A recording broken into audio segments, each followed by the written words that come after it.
Transhumanism, right. It's like, whoa, cyborgs, living forever, are we really doing this? It gets people fired up, excited and kind of scared all at once. So today, we're going past the whole sci-fi thing and straight to the heart of it, not just the science, but the conspiracy theories too.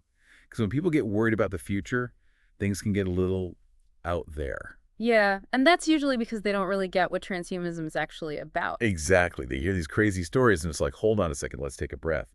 That's where our expert, Vikas Cohen, comes in. We talked to him a lot for this deep dive, and he's all about clearing up these misconceptions. Like, one big one is people thinking transhumanists want to ditch humans for emotionless machines. You know, movies and all that don't really help. Oh, tell me about it. It's the oldest story in the book, robots taking over. But Cohen says it's way more complicated than that. Yeah. He's more into AI as a partner, something that helps us level up instead of replacing us. He made a really good point about how we already use tech to do more than we could alone, like calculators, right, or cars. Those didn't get rid of us. They just meant we could do more. He sees AI and transhumanism the same way. Right, it's like a power-up, not a replacement. Mhm. Okay, so before we go down the rabbit hole of the really wild theories out there, let's lay down the basics. What do transhumanists like Cohen actually want? At the core, it's about using tech to break through our biological limits. Think of a future where disease, disability, even aging aren't inevitable anymore. Wow, so like expanding what's possible, not erasing what makes us human. Exactly. And this is important. It's about giving individuals more power, not handing the reins over to corporations or some AI overlords. Imagine choosing to enhance your own abilities, living a longer, healthier life, reaching your full potential. That's the dream. And that's so key because a lot of the fears about becoming slaves to technology, losing our free will, all that scary stuff. For sure. But Cohen says true transhumanism means everyone gets access to these enhancements, not just a select few. No two-tiered society. It's about everyone having a shot at their full potential, no matter what their background is. It's wild to think about, right? Like, we see things like lifespan as fixed, but transhumanism says, hold my beer. Right, and that's where all the what-ifs pop up, and yeah, the conspiracy theories too. Okay, so to break it all down, we looked at Cohen's work and found a few big themes. First up, technophobia.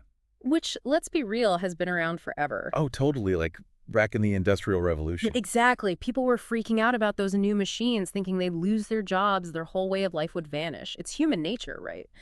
To be wary of the unknown, especially tech that changes how we see the world, our place in it. And with transhumanism, it's not just our jobs on the line, it's like merging with machines, changing what being human even means. No wonder people are freaking out a little. And that's where the conspiracy theories go wild, right?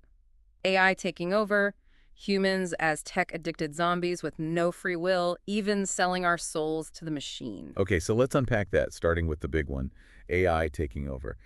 Cohen's all about nuance, so what's his take? He says, yeah, killer robots make for good movies, but most transhumanists aren't working on that. He says focusing on a potential AI uprising distracts us from the real, immediate issues we need to deal with.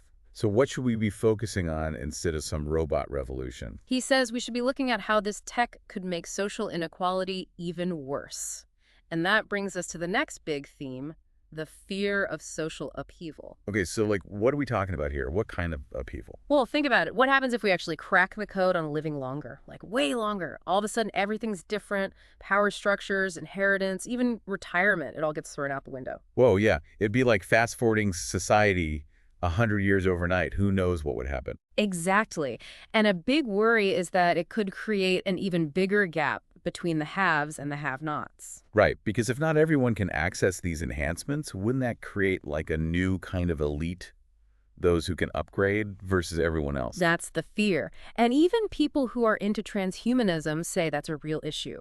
Cohen says we have to make sure everyone benefits, not just a select few. So it's not just the tech itself, it's how we share it. It's like social justice, but for stuff that could literally change what it means to be human. It really makes you think, right? Like, how do we make sure things are fair when people can enhance their abilities and live longer? It challenges everything. It's a lot to wrap your head around. And Cohen doesn't shy away from the tough questions. He also talks about how this could change our minds and culture in general. Totally. He talks about people maybe losing their sense of identity, traditional values getting disrupted, even the fear that if we change ourselves too much, we'll forget what it means to be human in the first place. So it's not just about becoming cyborgs. It's about maybe losing a part of ourselves in the process. Right. And that leads us to the last big theme, maybe the deepest one, what Cohen calls the playing God narrative. Okay, now we're getting to the big existential stuff. Tell me more. This is where people have a gut reaction, often because of their religious beliefs or just being uncomfortable with messing with the natural order of things. Right, like cheating death with tech, even if it's possible, can feel wrong to some people. It challenges what they believe about life, death, the whole shebang. Exactly. And Cohen gets it. He's not saying we should just go experimenting without thinking about the consequences. So even though he's into transhumanism, he's not saying full speed ahead, everyone into the enhancement chamber.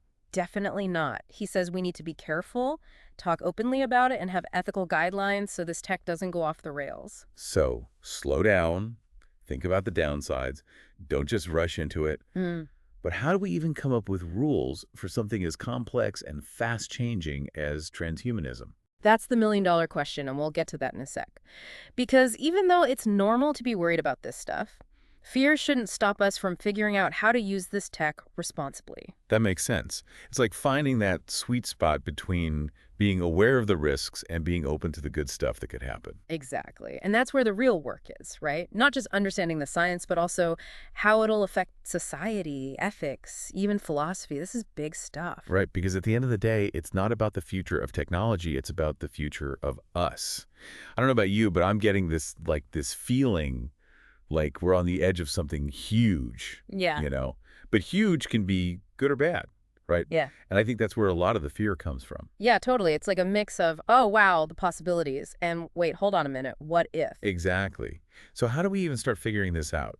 If it's not just scientists in a lab deciding what the future of transhumanism looks like, but all of us, where do we even begin? Well, Cohen talks a lot about having agency. Like, we get to choose. He says whether we personally want to, like, plug into a computer or try to live forever, doesn't matter. Transhumanism is already changing the game. So we can't just pretend it's not happening. Nope. It's like we're all in this, whether we like it or not, right? So what are we going to do about it? Our choices now, they're going to shape everything. So instead of getting caught up in the hype or freaking out, we need to step up and help steer things. 100%. And it starts with knowing our stuff. The more we get how this tech works, the good and the bad, the smarter our choices will be. Right. No more knee-jerk reactions. We got to get real about what this all means. And we got to talk about it, like now, before we're stuck with choices we never even thought about. Cohen says we need rules, ethical guidelines, something to make sure we're using this tech for good, not just personal gain. So not stopping progress, but making sure everyone benefits. Yeah. Using this stuff to lift people up, make a fairer world, help everyone reach their potential. That's the goal. Man, that's a lot to think about, but it's also pretty exciting, right? We have a chance to actually shape the future, not just wait and see what happens. That's what Cohen's all about. He wants people to realize that transhumanism isn't some fixed destiny. It's up to us to create it together. Wow. This deep dive has been a wild ride. We've gone way past the headlines, looked at the hopes and the fears, all of it. And hopefully our listeners are walking away with more questions than answers, because those questions, those are what's going to get people talking and figuring this whole thing out. And to keep you thinking, here's a final thought from Cohen. He asked, if transhumanism is really the next step in our evolution, what kind of ancestors do we want to be? It's a big question, right? But it's one we all need to ask ourselves. Because the future isn't something that just happens to us. We make it with every choice we make.